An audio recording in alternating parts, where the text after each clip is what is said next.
Good morning, my name is Sergeant Loria, and today we're going to be conducting a class on the practice of noise, light, and litter discipline. This is a skill level 1 task. It's found in FM 7-8. The overall risk assessment for today is low. We're in a classroom environment and a hypothetical outdoor environment. Just be aware of slip, trips, and falls. So to begin, we're going to start with the task condition and standards. So the task is practice noise, light, and litter discipline. Condition, you are a member of an element conducting a tactical mission.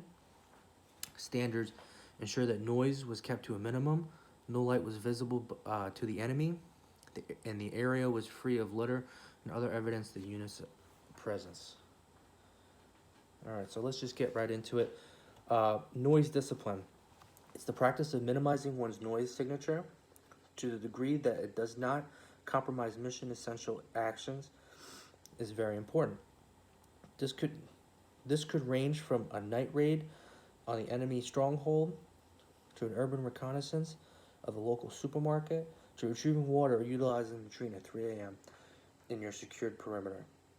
At night, as sight that is diminished, the body attunes itself more towards the gathering of sound and touch.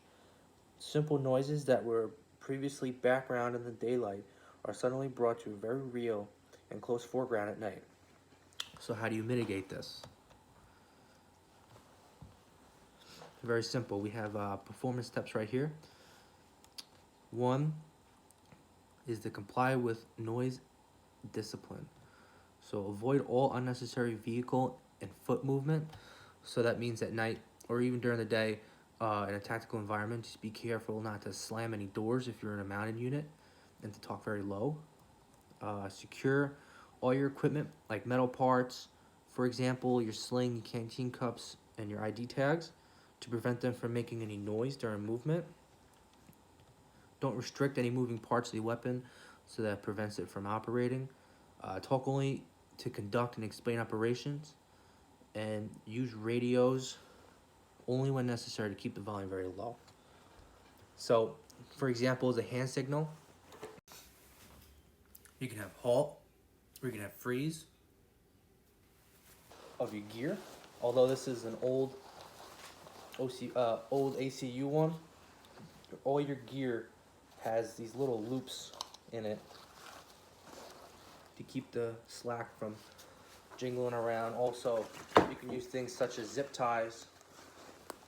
Right here, you can see the zip tie to keep your stuff nice and tight to your body so it doesn't make that much noise. Alright. So next slide. Light discipline. The practice of minimizing or completely reducing one's light signature so that it mitigates all possible detection during hours of darkness.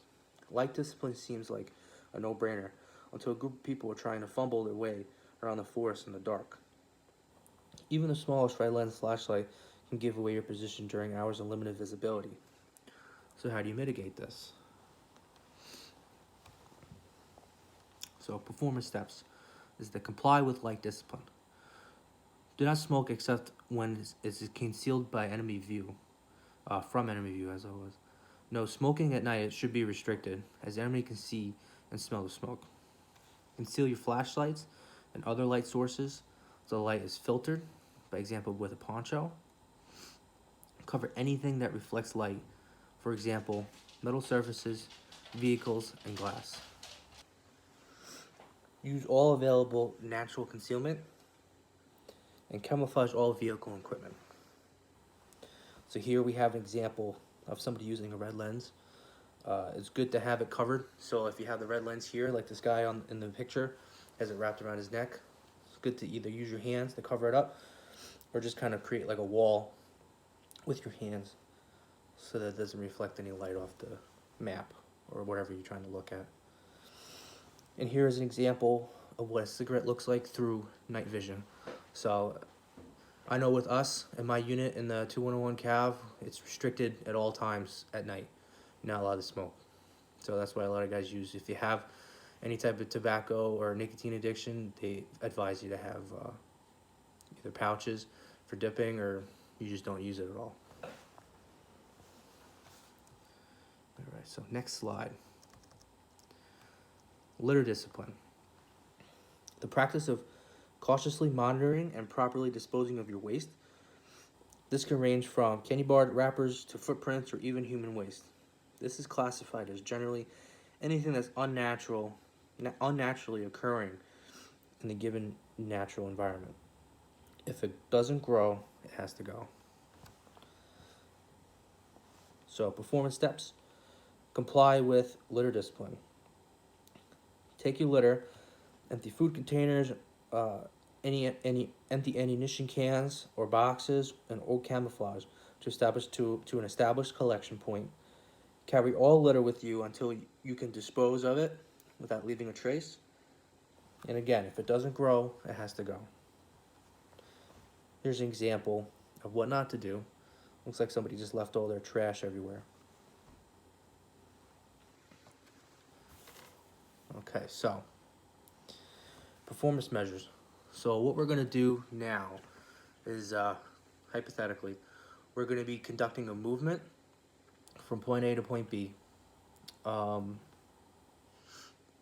Before we do that, I want everyone to practice their noise, light, and litter discipline. I want you to strap all your stuff down. I want you to get all your gear ready. Make sure you're hydrated.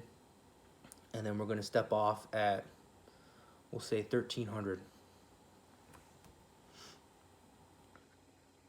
Okay, so now we're going to be conducting the movement. During the movement, this is going to be a go or no-go evaluation. So during the movement, I'm going to watch them. I'm going to make sure that they're practicing noise, light, and litter discipline throughout the whole movement as a platoon. And then once we get back, we're going to huddle up and we're going to discuss what happened. Okay, so now we're back. We're going to check everyone's equipment, make sure they have their SI, their sensitive items, soldier accountability, equipment accountability, all that stuff. Okay, here are the performance measures.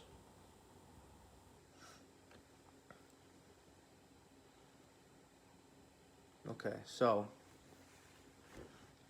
now we're going to conduct the AAR. So today, my name is Sergeant Loria. The rules of the AAR is to be respectful, no personal attacks on anybody, raise your hands. The purpose of this AAR is to give some sustains and improves on the training. The commander's intent was to conduct a class that would practice noise, light, and litter discipline safely without any injury or incident. And what actually happened was we conducted this class in a classroom environment, in a hypothetical outdoor environment. Nobody was injured. There was no incidents whatsoever. Some sustains would be the PowerPoint presentation, classroom environment, and the hypothetical scenario. Some improves would be to have this class be conducted more of a mission type setting.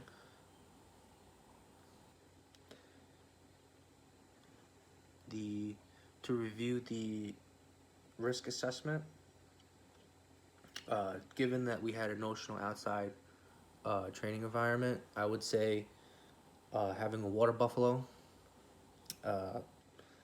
watch for slips and trips, and don't mess with the wildlife.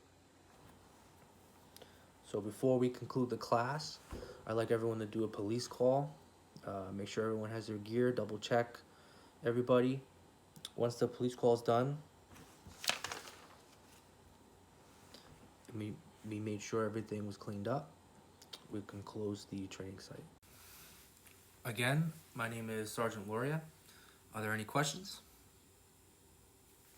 Okay, so if there's no questions, then this concludes my training.